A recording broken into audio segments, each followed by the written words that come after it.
Well, Amy, thank you so much for joining me today. Thank you so much for having me. Yay.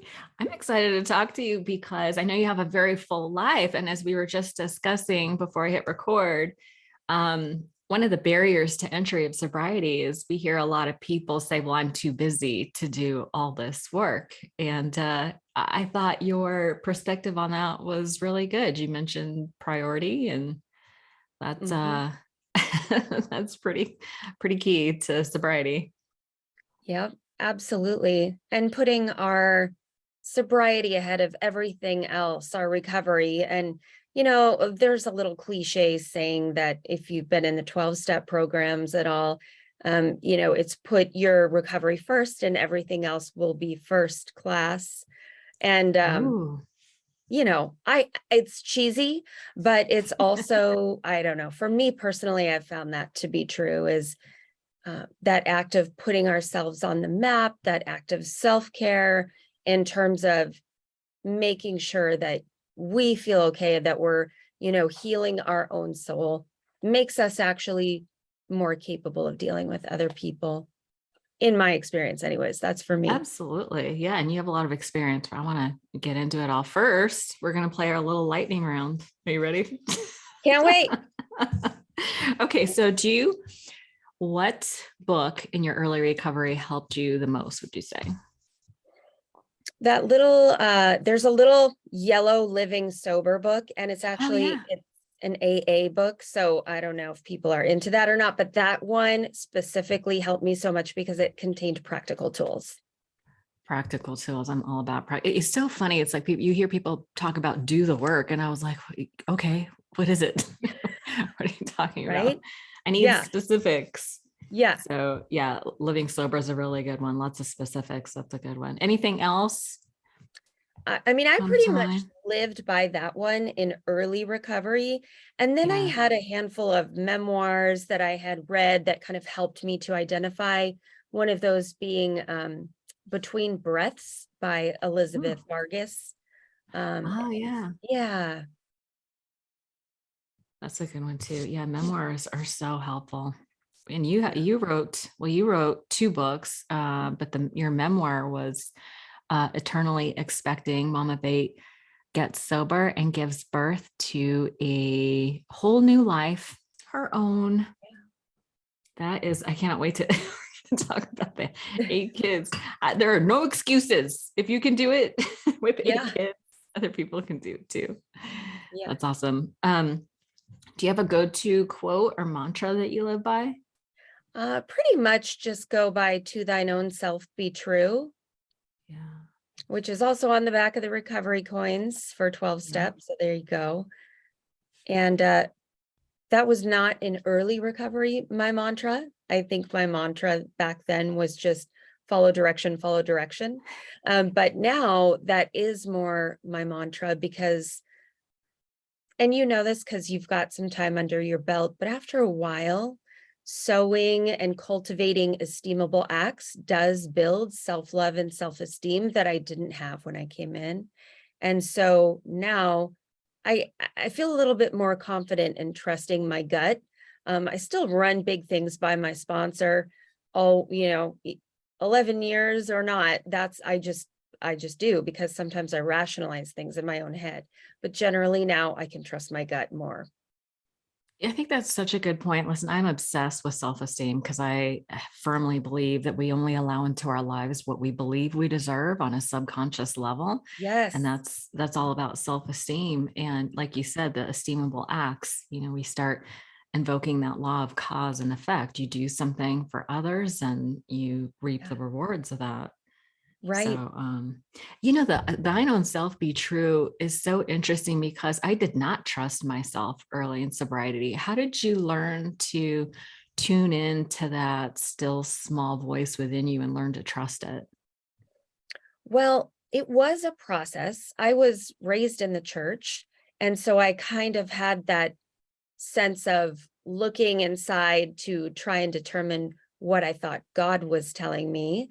And then as I went through a process when I was getting sober of deconstruction and reconstruction of faith, basically what started to happen was I realized through meditation, I realized through really standing back, getting quiet, and searching my soul for the deeper root of what was really going on in times when I'd express fear or anger or whatever it was. That's how emotionally, that's how I really started to learn to do it, was to get quiet. And often for me, like if I have two choices, right? It's the one that requires more from me that ends up being the more rewarding choice, or the Yeah. quote right choice, if you want to use, right or wrong kind of terminology. But um, that's how I learned to do it, really, was through meditation and getting silent so I could kind of tune out the rest of the static in my head. I love that. There's this idea. Have you ever read or heard Marianne Williamson lecture on the Course in Miracles? Yes. She talks about the ego speaks first and the ego speaks loudest. Yes. And we Yes. have to get quiet to hear that little voice. Yeah. Yeah. Tune Yeah. in. Yeah. And I Getting think quiet. too, a willingness to just follow those directions. Marianne Williamson, when I first did A Course in Miracles, um, I didn't understand those exercises. They were so Air means weird. nothing to me. This pen means nothing to me.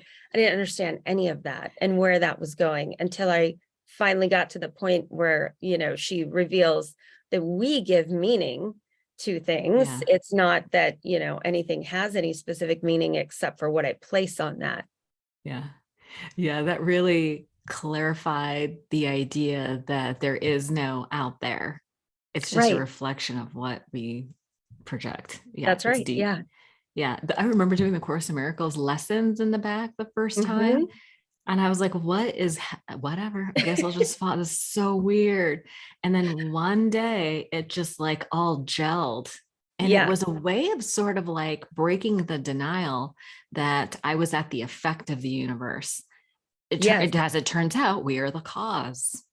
Right. We're the Right. cause. And so the world is it's the other. And it's, man, that has been my lesson in recovery, is that my thinking, and Marianne Williamson talks about how our thinking is 180 degrees away from the thinking of God. Yep. I can relate. I Did can you ever have a relate. sponsor tell you, pray for the people that you're mad at? Yes. For 2 weeks. It's so annoying. I was like, you mean slash their tires, right? Right. What And is by that pray, you mean commit some kind of legal assault, right? assault?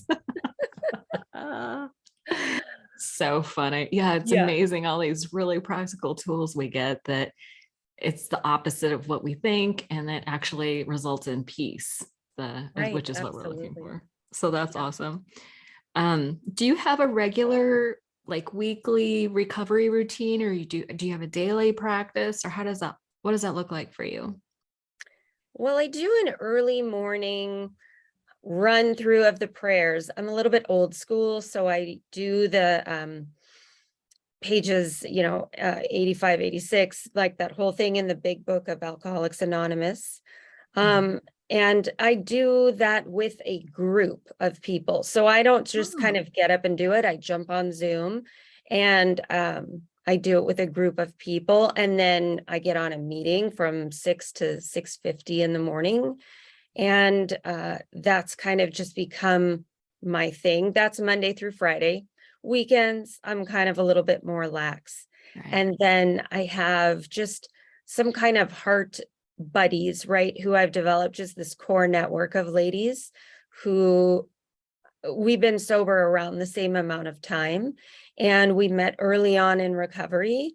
And we are in contact several times a week. And then I do probably now, post-pandemic, probably 2 live in-person meetings a week if I'm going to average it out. But it is still first and foremost in my life. I sponsor women. And what that looks like right now is I just have one who I'm sponsoring, which is really nice because I really can't devote a ton of time to sponsorship as such right now, but I'm of service in a lot of different ways. But just one, and she's got 7 years coming up, so she's got some time under her belt. And so those are kind of the things that I practice on a daily/weekly basis. Yeah, that's a lot of self-care. Yeah. Um, are those closed meetings? Like I know people are going to be asking me, oh, where are those meetings? Can I join some of those meetings? Yeah, no, those are Open. open meetings. And the one where I have the little quick meditation group is closed, but that's a small group of people anyway who we met Mm, right after treatment, right after I was in treatment. And so, but the rest are open meetings. And I'm a big believer in that because I love the whole idea of uh, alcoholism or substance use disorder, whatever you prefer to say, being a family disease. And I feel like the more knowledge that people are able to gain about, drugs and alcohol and just escapism and the whole thing, uh, I think the better. And so I love when people will introduce themselves in meetings and say that they're just visiting. I'm like, yeah. yay. I just think that's Yay. amazing. Well, if you have links you can share, I'll include those Oh, okay, sure. in the show notes. What's one thing you wish you knew when you first got sober? Oh, one thing I wish I knew is that it was actually going to all get better. I think I lived under this cloud of, I know that I lived under a cloud of my life is over type attitude. I really truly could not I know. imagine my life without alcohol. And that was mostly because of my husband's work events, because of social events. I just couldn't picture, I was projecting all of these different things and future tripping about my kids and their weddings, and I can't drink champagne. And it was like, what if maybe you don't even care about that when that time actually rolls around? It seems important to you, paramount right now, but maybe, just maybe, you won't care about it so much in the future. And I sort of wish I could have conveyed to myself, man, this thing is just going to snowball. You are not even going to believe what happens if you stick with it. Because I just really was under that, like, poor me kind of thing at that point in time, getting sober. Yeah, I totally relate to that. I mean, it is scary thinking, oh my God, this is the end. Like Yeah. the life I had imagined isn't going to happen. Right. And like fear of not being able to drink at my wedding and things like that. That was terrifying. But I love how you started off by saying you couldn't picture your life without alcohol. And Mhm. then this magical world opens up, a world that we don't even know is even there, opens up Mhm. and everything. Oh my gosh, we have so much fun in recovery. We have so much fun. Very Yeah. little regret. And I just, I'd sit there and I'd hear those old timers in meetings going, oh, it gets better every year and all this. And I kept thinking, what are you actually smoking? Because I don't know what you're talking about. I had Lies. legal problems when I arrived. I had all kinds of messes to clean up. So I just did not understand that at all Yeah. and had to just really trust the process. Yeah. And I know that, sometimes I remember this lady saying, you'll feel better. You'll feel sad better. You'll feel angry better, but you'll also feel joy better, happiness better, peace better. So Yes. you feel everything. Yes. Yes. And especially the peace, right? Like that is Yeah. one thing that I had none of when I arrived. I mean, I just was constantly torn up inside and just emotionally sideways all the time over everything. And, it takes a while for the body to kind of process and reset after you very first get sober. And that was a rough time. It was just rough. And what I loved was I had people who came alongside me and said, it's okay. It's okay that it's rough right now. It's supposed to be rough. And you're Yeah. gonna get through it, but you just have to keep talking about it, and keep being open about it. And that was huge for me because I was really in the mode of trying to, hide things and whitewash and polish it up and try and make it look like I was okay when I was not okay. And I just had nothing left at that point. So I just was raw, I was just cut open. And Yeah. so that was pretty, pretty easy for me at that point to just kind of launch forward and be real, because I couldn't be anything else. Yeah, that's actually, I know it's painful, but it's a really good place to be. Yes, A sort of desperation, right. willing to do anything to get better. And that's just it. I had that gift of desperation. And that's what I Yeah, needed. it is a gift. I know it sounds terrible, but it's only terrible if you don't have the antidote to it, which Right, is action, taking right right, action. Yeah, right. very good. And I've been asking everybody to share, like spiritual experiences, because I find that we need evidence. So Mhm. much of us, so many of us, like I needed evidence. And by going to meetings, I was hearing stories and seeing the evidence. And I was actually witnessing for myself, people change. Mm. Do you have any stories that come to mind about how, like, you knew that there was something bigger? I know you grew up in the church and had to, I love what you said, had to go through a process of deconstruction and Mhm. reconstruction. But do you have like a moment where you were like, oh yeah, God's a thing? I didn't have a moment. I had more of a short process of realization. And what that looked like for me was I was a few months sober, like less than 6, and I was still really craving alcohol. I would go to meetings. I had to go to meetings because I had a DUI. I had to get my court slip signed. And I'd get in the car to drive home. And I had the blow and go. I had the whole 9 yards, the DUI like starter package thing. And I get in the car. And I mean, it was all I could do to not stop at a liquor store and just get relief. And I was literally salivating when I left those meetings because they were talking about alcohol. And so I just remember calling, I just pulled over one night I was almost home, and I knew that like the chaos of kids was waiting for me. And I just pulled over and I called my temporary sponsor at that time. And I said, I just don't know. I just don't know if I can do this. And I just was like, you know, crying and beside myself. And she goes, hey, have you prayed for the obsession to be removed? And I said, no. And she goes, well, I mean, give that a try. And so I started just doing that. And it wasn't a big, long, fluffy prayer. I would just say, you know, higher power, please remove this obsession. And I would say that whenever I felt that kind of tug or that salivation, I would just say that in my head. And over time, so I just want to make clear, for me, it wasn't a burning bush type Moses experience. It was over time. And it didn't take as long as I thought it was going to take, but it was definitely within that first year, that obsession to drink was gone. It just dissipated. And I really haven't had anything that powerful in my life before, which is kind of saying a lot from growing up in the church.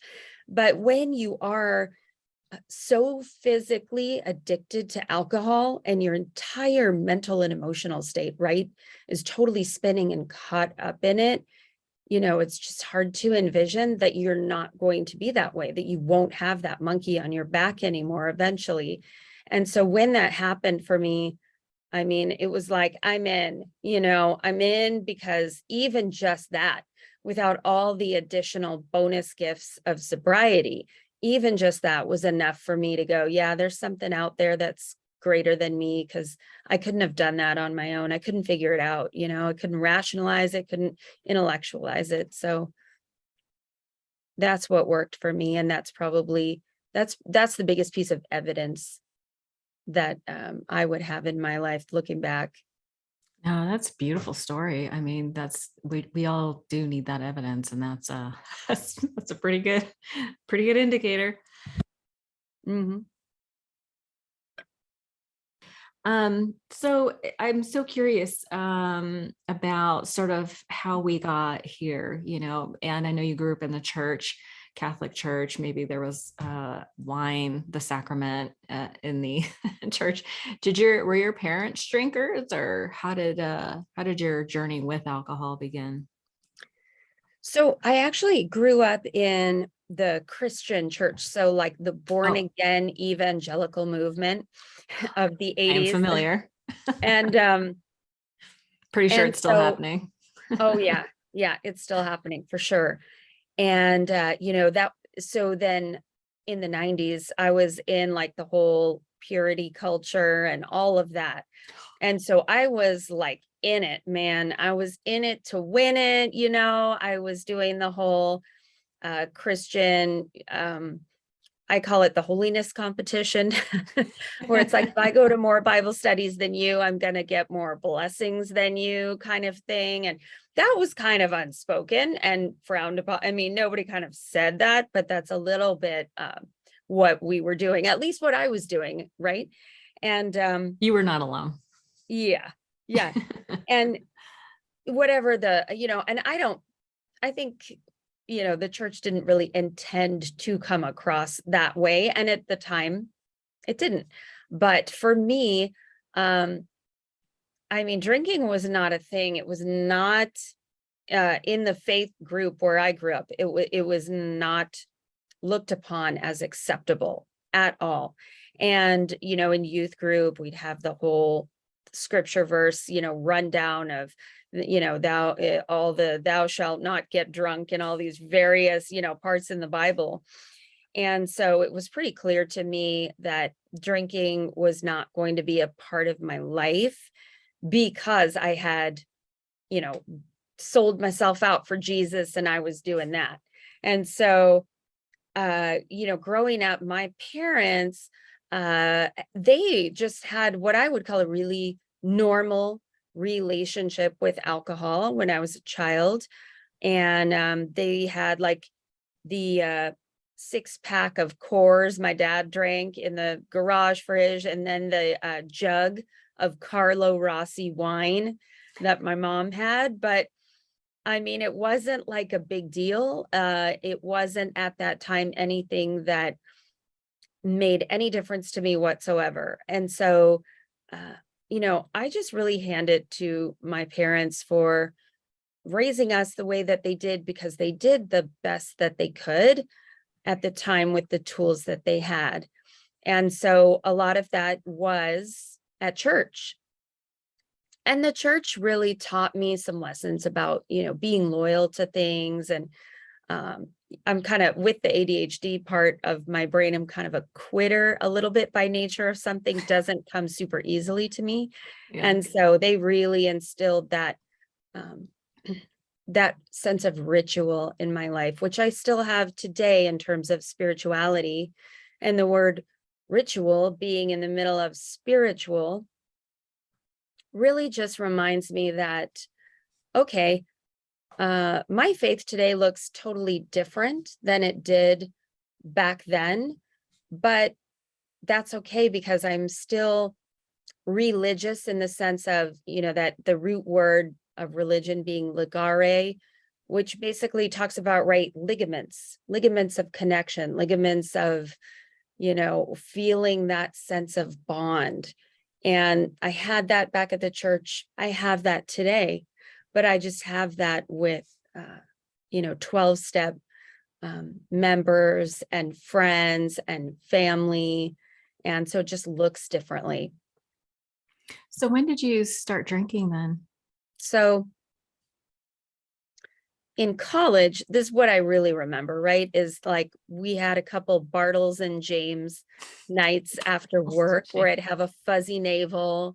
And I remember that feeling of like, oh, I don't like this. I felt, I'd have one of those and I'd feel out of control, like just a little bit loopy enough that I was scared to drink anymore. And so I didn't. And in high school, you know what? I was not popular. I was not invited to the kinds of parties where there was drinking going on. So that wasn't a thing. Although I will quickly mention at this time, I mean, in high school, I was like all familiar with my lack of insulation, I'll call it. I was super overly sensitive. I felt a lot of stuff seemingly more than other people did. So I already had those threads of like, I'm different than other people.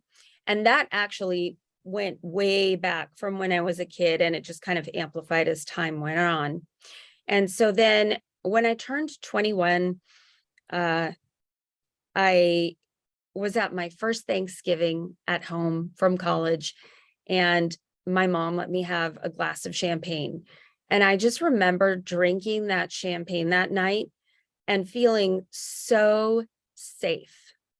And I think it was safe because I was with family members.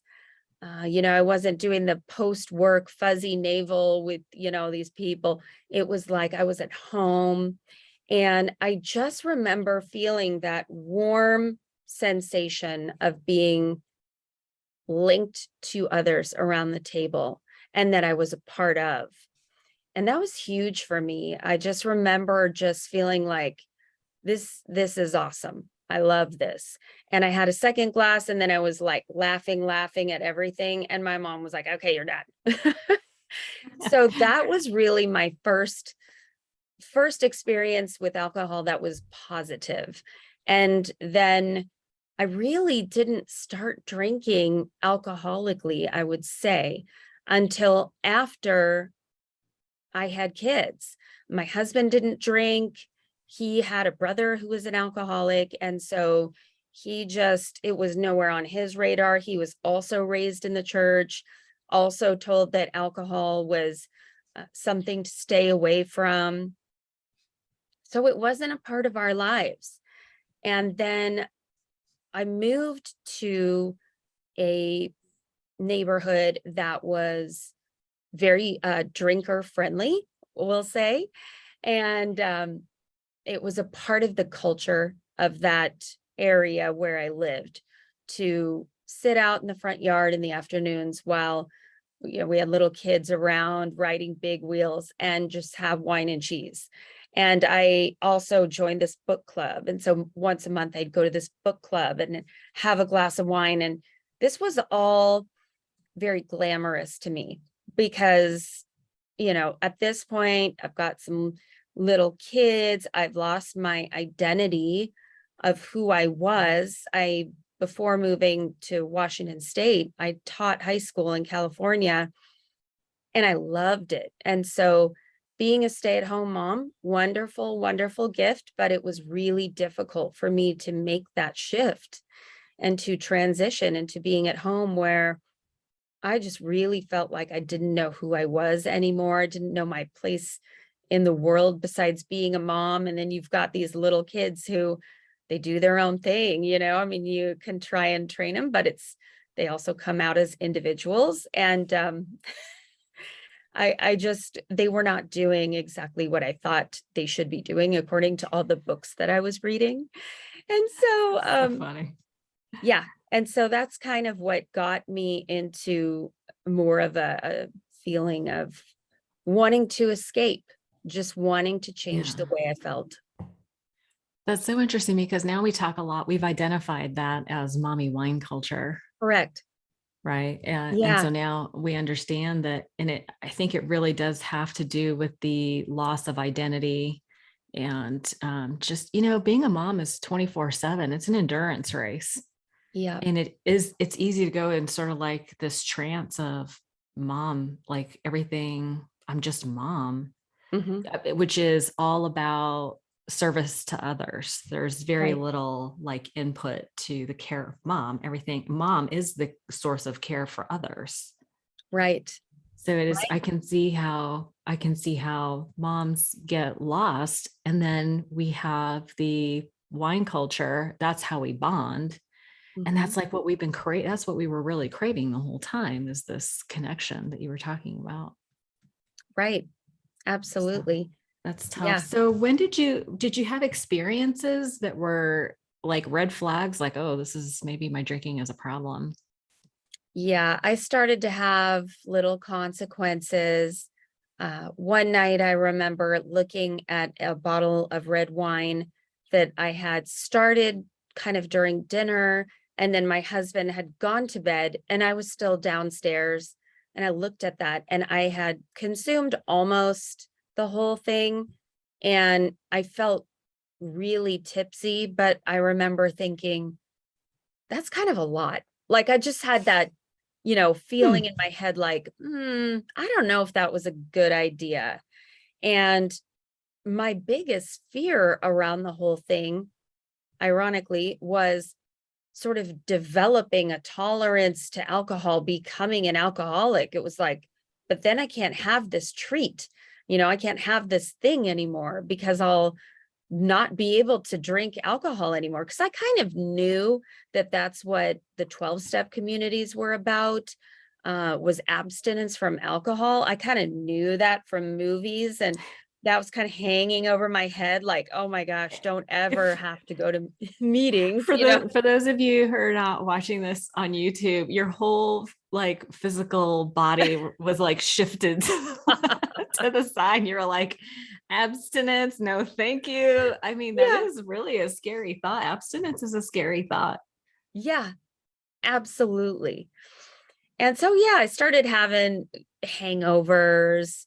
I started sneaking into the house when I'd be outside with those neighbors drinking. And then I started like downing a shot of vodka or something while inside the house so that they wouldn't know how much I was really drinking.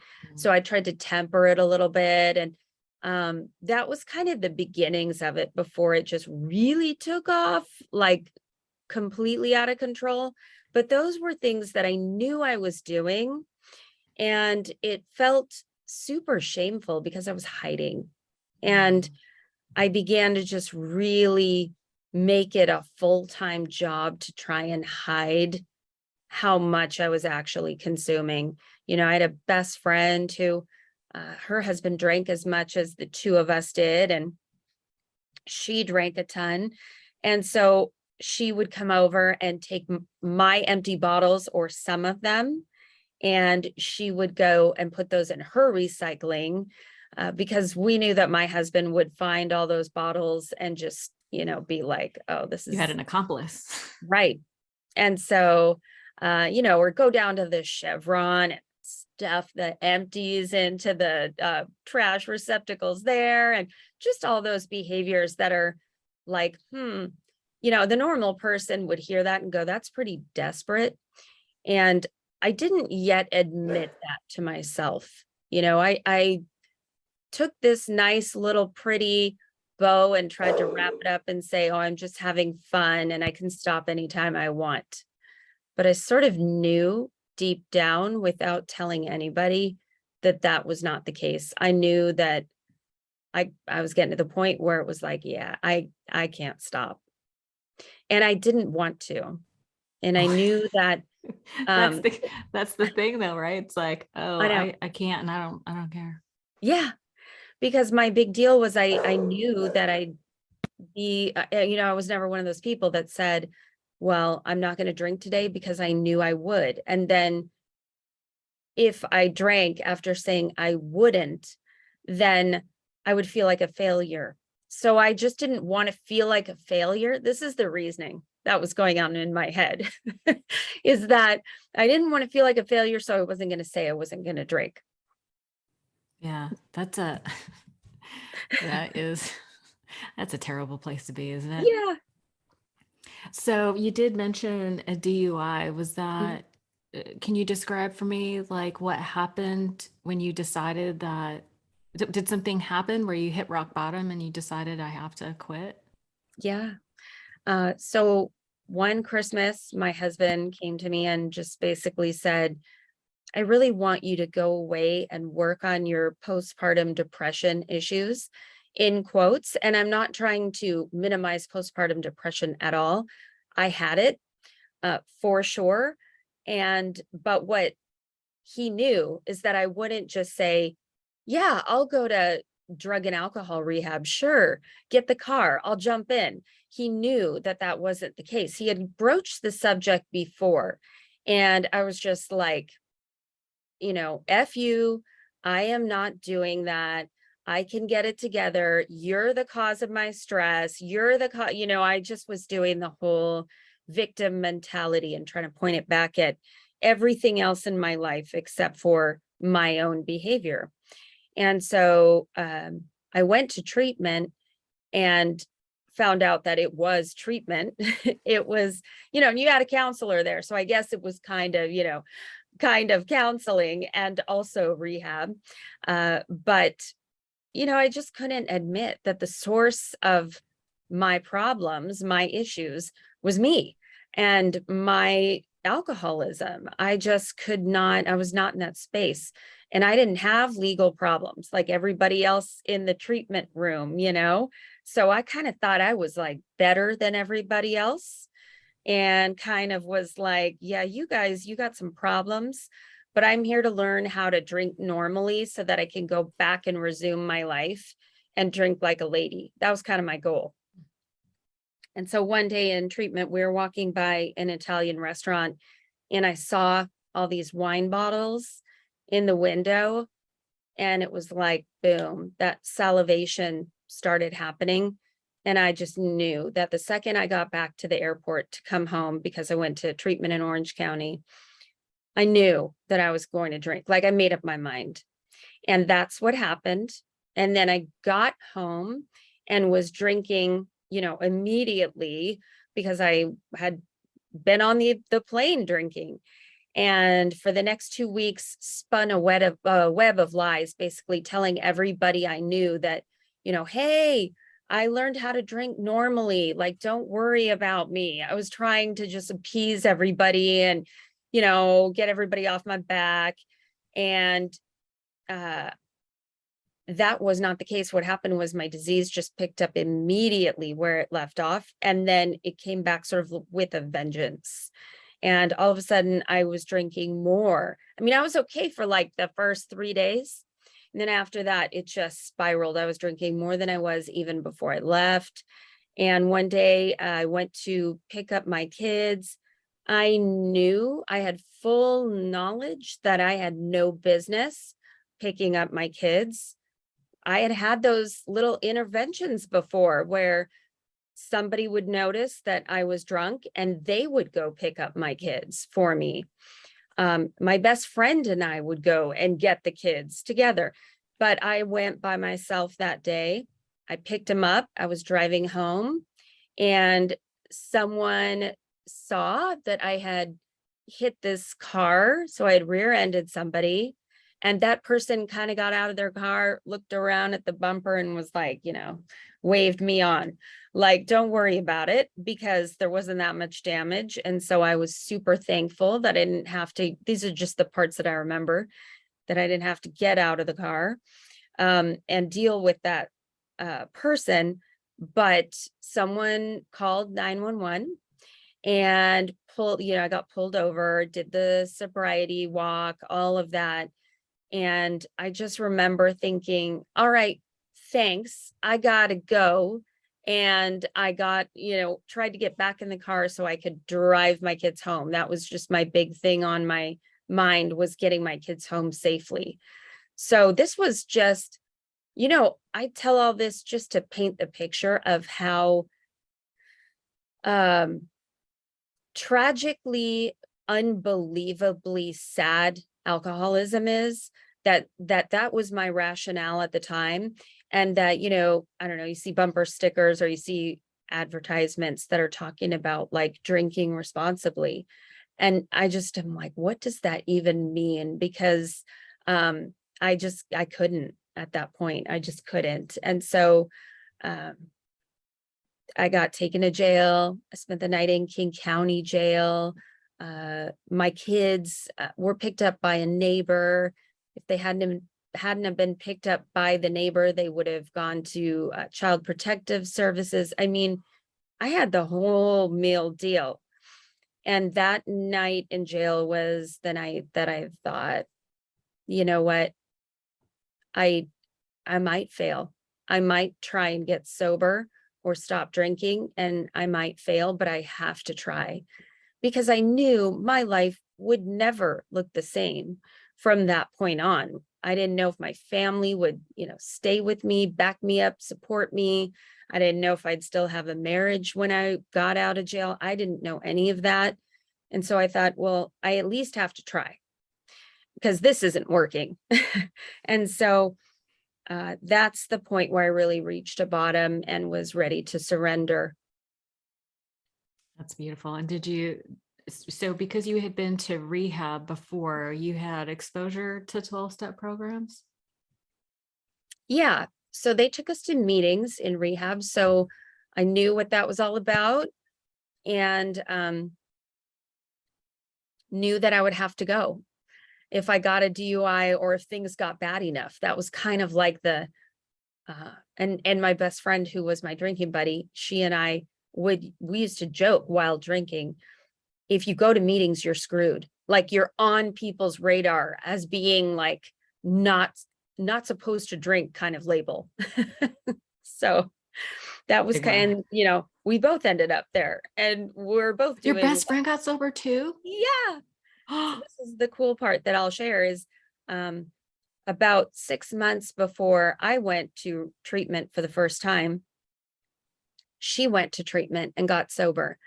And I was just devastated because I lost my drinking buddy. And she's still sober today. In fact, on Sunday, she celebrates 12 years. She Yay. went off, finished college. She's getting her master's. I mean, there are amazing things that can happen as a result of getting sober. And we're still besties, and now we do this thing together, and our paths look different. She doesn't really go to meetings or do any 12-step stuff anymore. She did at the beginning, but she totally cultivates habits of mental health, and so do I. So it's kind of neat the way that all worked out. Just a total side blessing. It's very cool that you honor each other's path, because sobriety does look very different for everybody. And I remember when we did our little pre-interview discussion, you talked about having a sponsor that was sort of like, AA is the only way. Mm-hmm. And there is a lot of that mentality going on, but I just really appreciate that the two of you allow each other to do it however it feels right for you. Yeah, absolutely. Yeah. It's kind of like changing your eating habits, right? What works for one person isn't something that somebody else can stick with. And Yeah. so I think I learned that, through 12-step groups, that I didn't have to dictate to anybody else what was right or wrong for their life. Because I didn't even Listen, really know for my own. Yeah, at that time. it's hard enough to mind your own damn business and get your own life right. Like, I'm not trying to pretend like I can control anybody else's life. Right. Right. Hard. Yeah. Yep. Just trying to mind my own damn business. That's Um, it. so I'm so curious. So you have 8 kids. Did you have any children in sobriety? I did. So yeah, sorry, I kind of glossed over that whole Yeah, part of the it, 8 but kids. so I had 4 by the Okay. time I had my DUI. So I was done Okay. having kids, or so I thought, at 4. And then getting sober, again, affords you the opportunities that you might not have had if still drinking. And so along with my convalescence, I worked on my marriage. That got healed. As a result, we had a surprise 5th baby, and I was freaking out. I was about a year sober at that point, when I found out I was pregnant, and I thought, oh my gosh, I don't know how I'm going to do this, because when my first 4 were toddlers, and that's when my drinking really picked up. Yeah, little kids are And hard. oh, it's hard. And so my sponsor just said to me, you know what, you get to do things differently this time. And that's what I did. I totally took that advice. And so then I had my daughter, didn't want her to grow up alone because my first 4 are so close to this day. And so I had another one. And then I was like, you know what, this is working out okay. We're back in diapers anyway. Let's have a couple more. I just did it that way. And made it kind of a non-event, if that sounds, I know, crazy probably, but it works for me. A big It sounds family like a works for beautiful me. thing. Yeah. Yeah. Can you share the ages of your kids? It sounds like there was two groups. Yeah. So basically we call them the bigs and the littles. So my older How ones cute. are ages 17 through 21. My oldest is about to be 21. And Wow. then my younger ones, my oldest is 9-ish. Yes, over 9. And then my youngest will be 5 in September. Okay. So 21 to 5. Yep. Yep. Listen, I only had an older sister and a younger stepbrother growing up. So I was always like, oh, wouldn't it be cool to have like a big family? And so Yeah. many beautiful things about that. Yeah, That's absolutely. very cool. And so you get to do it different with the littles. That's Yeah. so sweet. Yeah. Well, and truth be told, the bigs were still pretty young when you got sober. So you're 11, 12 years sober now. Yeah. Yeah. I'm So 11 your years and oldest change. And then, your oldest was like 9 or 10. yeah. Uh-huh. Yeah. So Yeah. interestingly, now is kind of the time when I look at my younger ones and go, man, I got sober. And you guys went through all that, by the way, to my older ones when the youngers, at the same age the younger ones are. So it's Yeah. just kind of interesting and fascinating. Do they talk to you about their experience of you then as opposed to now? Yeah. I tried to ask them a lot about it when I was writing my Oh, story in Eternally yeah. Expecting, when I was writing the memoir.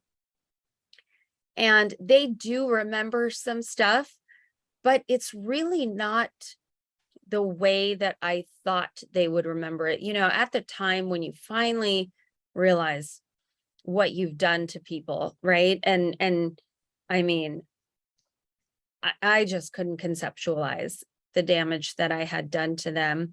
Um, it's interesting because their processes, shocker, weren't what I thought they would be.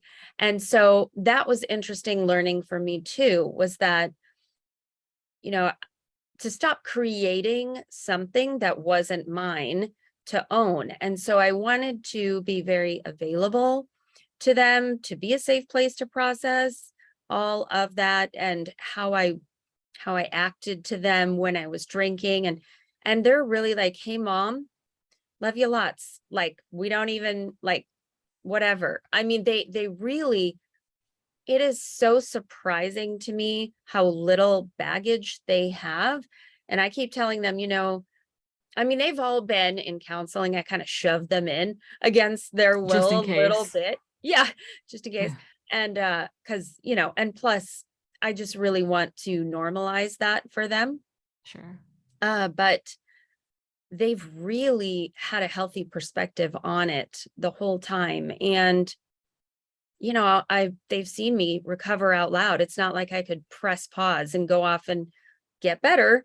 And I mean, Right. like, really better, and then come back to life. They've seen the whole journey. And that's so cool that you've been so open with them about, your process and what's going on for you. How do you, and I had my own experience with my boys. Like they would see me go to meetings or they'd see people come to the house, if I was sponsoring somebody, my husband would have meetings at our house where the men would come out, he'd have men's meetings and things like that. So our kids kind of grew up with it. So they would ask questions and it would be an opportunity to share. So how do you, and I'm sure the experience is different from the first set to the second. So how do you talk to your kids about it? The young, like the littles. I haven't shared the entire saga with them yet. They call it the No Alcohol Club. They know what alcohol is. They know that I don't drink it, but I used to, and Mhm. that I made a lot of bad choices when I did, or I don't think I used the word bad. I'm trying to remember what I used, but choices that didn't result in things in my life that were positive. And so it's kind of funny. My 9-year-old is actually a little bit like kind of the booze police. And she was like, Mom, that guy's drinking or whatever, and I'm like, yeah, everybody has the freedom to make their own choices, so Yeah. we talk a lot about that. But yeah, it's a very normal conversation in our house. I don't hide anything about, going to meetings. I don't, subscribe to any anonymity at all in most cases. Um, and usually if I subscribe to anonymity, it's to protect somebody else. Right. But yeah, it's a normal thing to discuss in our house. I find that people receive information with the same sort of tone and intent that you deliver it. So if you're casual about it, people go, okay, this is normal. And I like that you specifically didn't call out bad, like, oh, this is a bad thing. Yeah, Cause a lot of people are just fine with it. It's like I right, drink coffee and, right. occasionally eat sugar or whatever. And that's not a, bad thing, right? No, But some yeah, people just don't drink. And that's kind of how we positioned it to our kids. And it's not appropriate to share everything. It's sort of like it sounds like you are considering what they are capable of absorbing without being traumatized. yeah, yeah, exactly. And plus, it's just interesting that they came in at a different point, right? So they haven't seen me drunk. They haven't seen that side of me at all. And, my older ones have seen all these changes over the years. And so it's just a different perspective that they both sets have, which is kind of interesting. Yeah, that is. That's pretty cool. I just want to ask you just a few. I like to talk about tools and solutions. Um, what are some of the tools or practices that you use now? I think you mentioned prayer, meditation. Are there other things that you use that support your sobriety? I have a couple ritualistic kind of things that I do. I'm really big into writing, journaling, Yeah, writing. Yeah. right? 2 books And in. That's then, amazing. yeah, yeah. And then the other thing that I really like to do is walk a labyrinth. I'm blessed to Oh, have a labyrinth nearby my house that I'll walk. And so I'll do that with no real set amount of regularity, but that really helps me. I would say if I am spinning in my head and I'm just flustered or angry or don't know what to do, one of the very best tools that I have found is to just drop what I'm doing and walk outside and usually take my shoes off and just stand there and get grounded, stand in the grass, or just even the temperature change going from like the inside of the house to the outside is enough to snap me back to being able to process, kind of the rational emotive therapy on a smaller level and just kind of go, okay, get yourself together. We're going to just pause here, and that has saved me more times than I can tell you from making a choice that is going to require some cleanup work, right? nobody And likes that. that's one of my biggest tools is just changing that environment the Yeah, same way that you would do with a newborn baby is, when they're in right. that cycle, they're spinning, they're crying, they're fed, they're changed, all the things, oftentimes if you walk outside with that baby, it's just enough to kind of shock them into like, oh, okay, I guess I'm all right, kind of calms them down. Same principle for me. Yeah, no, that I have heard that many times actually, and there's some science behind that to support the regulation of your vagus nerve and Yeah. it calms your amygdala. When your amygdala gets Yep. hijacked, we're responding from an emotional place instead of a rational place. So Right. it's amazing. Man, I remember those days of having little babies and just going outside with them. I don't know if it's putting them in the stroller. I don't know if it's the fresh air but I like the idea of, taking off your shoes and literally getting grounded. Maybe not in the winter out here in Idaho, but Right. definitely, yeah, change of temperature. Yep. I want to recommend that people read your book. Are there other ways people can connect with you? Yeah, definitely. My website is amylizharrison.com, and I'm Amy Liz Harrison on Instagram and all the platforms. And so that's usually the best place. And I also have a podcast, and which I'm excited for you to be on pretty Yay, soon. can't wait. And Yeah. that podcast is called Eternally Amy, and it can be found on all the Apple Podcasts and all the different channels of podcasts there. And um, that's how to find me. That's how to find you. I love the Yeah, work that you're doing. I'll leave all links to all the things in the show notes at odatchat.com. And thanks. yeah, I love the work that you're doing. I feel like we all have the same intention. We're trying to alleviate the suffering of others. Right. Really, it's kind of what it all boils down to. And hearing other people's stories, I think yours is so relatable. Maybe not the 8 kids part, but Right. you know that there are, and what we were talking about before is that if you can do this with 8 children, there is no reason that people with 2 kids can't figure it out, right? Right. Like we can figure it out. I remember losing hours and hours to drinking. And what we're Hmm. talking about, the self-care practice usually only it takes way less than that. Like there's plenty of time to do the self-care and the meetings and all that stuff. Absolutely. And Change is then you possible. find, oh my gosh, I have so many hours left in my day. What? This is crazy. I remember just, driving somewhere at night and being like, I can fit so much into a day now. It's So so yeah. much. You get good at time management with 8 kids, I bet. Yeah.